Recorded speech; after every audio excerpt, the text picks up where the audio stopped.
What's Zachariah's status, and how much of a missing element has he been to the whole operation, especially teams-wise, offense-wise? Yeah, we've missed him. Sure. I mean, he's a dynamic player.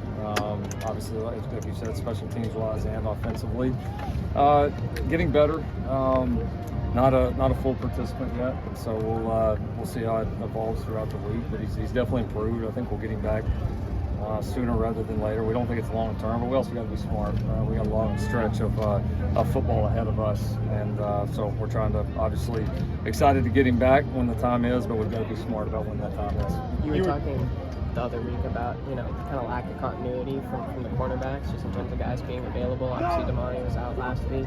What do you kind of see as the situation there moving forward? Do you think Jacoby's going to get a little bit more time? Yeah, we'll see. We've probably more than any position group up to this point. We've just had so many guys in and out of the lineup, and it has been a challenge to build some of the consistency. Jacoby did some nice things for us the other day, which was good to see. We do expect to have Damani back, which is a good thing. Certainly from a talent and depth standpoint, not having him last week certainly showed up, especially there at the end of the game when we had a couple of guys that weren't available, and we got pretty thin pretty quick. So, but proud of how some of those guys stepped up. I mean, Prophet was a big part of the game-winning tackle there at the end as he forced the toss play back inside. Obviously, like I said, Jacoby had some really, really nice plays in the game that was good to see. So, yeah, I mean, we want to build the continuity, but they got to be available to do it too. And so having Damani back will certainly help this week, and hopefully these other guys can continue to progress. Even with Damani back, you're still down a couple of bodies at corner on Saturday. What measures do you take to kind of ensure you just have enough able and live bodies there? Yeah, we've had we've had to get a little creative at times. I mean, for a while there we didn't have Zero, we didn't have Jacoby there for a little while, and so we did get a little bit thin, and so, but fortunately we've got a handful of guys in the secondary, I think, that can step up. We've got a few guys at safety that could kick over there and do that pretty quickly, and I think we're probably a little more well equipped to handle it, being year 2 of this system for a lot of these guys in year 1. So there's some moving pieces. There's things we've worked behind the scenes, things we worked through walkthroughs for fall camp and all that, just in the contingency that this did happen. What's Christian's status, speaking of the cornerback depth? Not a full participant in today's practice, but we're hopeful to have him available this weekend. Coach, when determining playing time, how do you balance what you see in practice versus what you see in the games? It's a great question. It's also there's a lot to it. Certainly you got to perform in games at the end of the day. All right, the practice field, I think, certainly gives you a start, and that's where we get started. But if you're doing great on the practice field and not carrying over those great things to the game field, then it's kind of there's not a whole lot of point to it, right? So I think you certainly are going to evaluate games more than practice, but practice is certainly a huge part of that, and it's a lot of times how you get those game reps to get a chance to prove it. So yeah, I think there's levels to it certainly, but you got to be able to go perform on Saturdays. That's what this job's about. What was your assessment of the offensive line on Saturday? Improved. I thought we were much improved in the run game. We did a much better job in the run game than we did the previous week at Colorado, so was proud of that. We got beat a couple of times in pass pro that we haven't. That was disappointing, and so got to be a little bit better, a little tidier in pass pro. But there were several plays in the game where the O-line was pretty good and the skill wasn't very good behind them or around them, and so I thought I was very encouraged by what we did in the run game. We've got to pass pro a little bit better. Shane played some key snaps for you. What have you told him about his role in the rest of the squad, just as a team captain, a guy who's played a lot of football? He's just somebody we have a lot of trust in. I mean, you just do. I mean, the guy's so consistent. He's healthy. He's probably the healthiest right now that he's been in his entire career for us, and that's been great. I mean, last year he was just constantly battling through things, and it's good to have him healthy. He's experienced, he's confident, and just one of those guys you feel like when you throw him in there, he's going to get the job done, and yeah, he did. He came through in some clutch situations. He's done a good job helping to bring some of the other, younger linebackers along. He's been a great captain for us. He's been the epitome of what it means to be a Trojan. How does this year's Notre Dame team compare to the one that came into the Coliseum last year?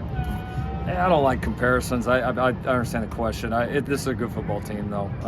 This is a very good defense, and then it feels like they've been energized a little bit by the quarterback coming in. That's obviously played pretty well for them the entire year and has a ton of experience. And so a good football team, a very complete football team, playing at a very high level defensively. They return a lot of guys. It'll be one of the older defensive groups that we play all year, and then obviously an extremely experienced offense at the quarterback position. So.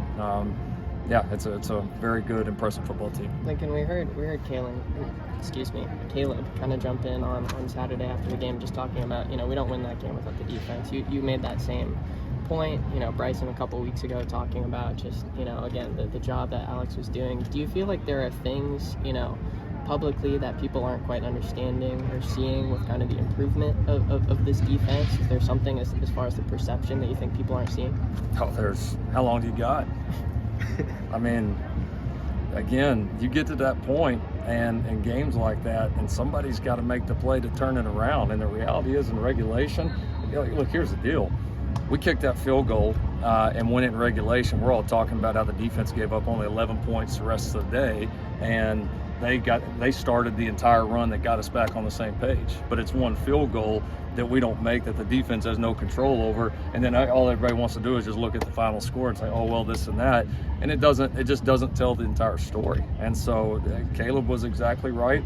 It's what we've been trying to say. We're not hiding from the areas that we got to continue to make improvement, and there certainly are some, but this is a much improved unit. There's no question about it. And this is a unit, I think, when you talk about the top end potential, has a chance to really grow and get better fast, given some of the youth, some of the new people, some of the quality depth that we have, some of the injuries that we've had that have prevented guys from being able to continually get snaps.